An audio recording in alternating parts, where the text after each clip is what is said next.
তার মধ্যে কিন্তু একটা পরিবর্তন আসছে। এবার তুমি দেখবে তোমার লাইফে যা কিছু স্লো ছিল, এতদিন তুমি সব ক্ষেত্রে ডাউন ফেস করেছো এবং তোমার সম্পর্কের ক্ষেত্রে তোমার সম্পর্কে কোনো রকম স্টেবিলিটি ছিল না। কোনো মানে তোমার সাথে যে তোমার পার্টনারের একটা সম্পর্ক, সেটার কোনো অস্তিত্বই ছিল না।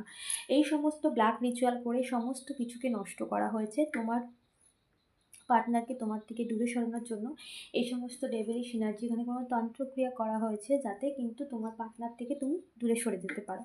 ওকে, সো এখানে কিন্তু সেই স্টেবল যে যা কিছু তোমার জীবনে ছিল, সমস্ত কিছু কিন্তু তুমি পাস্টে দেখেছো, তোমার জীবন থেকে সমস্ত কিছু স্পয়েল হয়েছে, সমস্ত কিছু ডিলে হয়েছে, সমস্ত ডাউন হয়েছে। রিলেশনশিপের ক্ষেত্রেও তুমি প্রচুর ডাউন ফেস করেছো, একা হয়ে গেছো।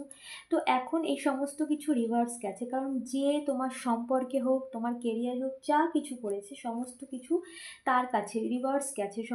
যে সমস্ত নেগেটিভিটি তোমার সম্পর্কে করা হয়েছিল, সেই সমস্ত কিছু রিভার্সে গেছে এবং সমস্ত প্রভাব যে তোমার জীবনটাকে স্লো করে দিয়েছিল, তোমার সম্পর্কের ক্ষেত্রে তোমার পার্টনারের থেকে তোমাকে দূরে সরিয়ে দিয়েছিল, সমস্ত কিছুর থেকে তোমাকে আলাদা করে দিয়েছিল, সেই প্রভাব নষ্ট হয়ে গেছে।